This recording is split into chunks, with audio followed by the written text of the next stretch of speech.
দেন ভাইয়ের জন্য একটা করতালি দেন সার্টিফিকেট দেওয়ার সময়।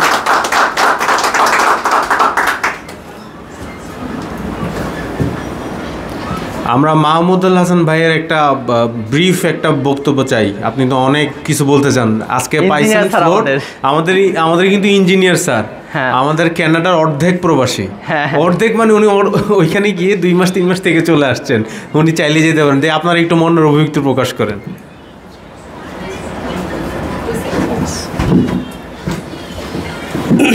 আসসালামু আলাইকুম রহমতুল্লাহ। আসলে কি বলবো, উপস্থিত সকল আমার সহপাঠী শিক্ষার্থী ভাইয়েরা, উপস্থিত আমাদের চিফ গেস্ট এবং উপস্থিত অন্যান্য সম্মানিত মেম্বারগণ, আসসালামু আলাইকুম রহমতুল্লাহ। তো আজকে আমি আসলে এইচকিউবে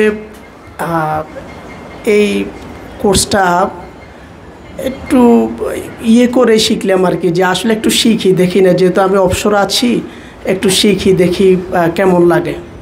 তো একদিন আমি অনলাইনে ফেসবুকে একটা বিজ্ঞাপন দেখি, ওনাদের অফিসে একদিন আসি, কথা বলি, তারপর আরও একদিন আসি। ওই দিন আসার পরে আমি যে কোনো কারণে অ্যাডমিশন নিতে পারি নাই। এরপরে ফাইনালি তৃতীয়বার যখন আসি তখন আমি অ্যাডমিশন নেই। তো ওনাদের কথা কাজের সাথে 100% মিল আছে, এজন্য আমি খুবই গ্ল্যাড ফিল করি। I am very happy for their promise and with their activities.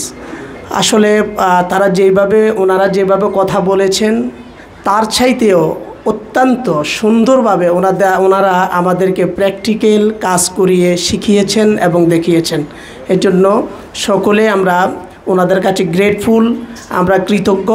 আর আমরা চাই এই প্রতিষ্ঠানটা আরও অনেক বেশি সামনের দিকে এগিয়ে যাক, আরও বড় হোক। এই প্রতিষ্ঠানে আরও অনেক ছাত্র আসুক, অনেকগুলো ক্যাম্পাস হোক, অনেক বেশি টিচার হোক, অনেক লোকের কর্মসংস্থান হোক, এই আশা রেখে আমার সংক্ষিপ্ত বক্তব্য আমি এখানে শেষ করলাম। আসসালামু আলাইকুম রহমতুল্লাহ। জোরে জোরে জোরে giving a big round of applause for আমাদের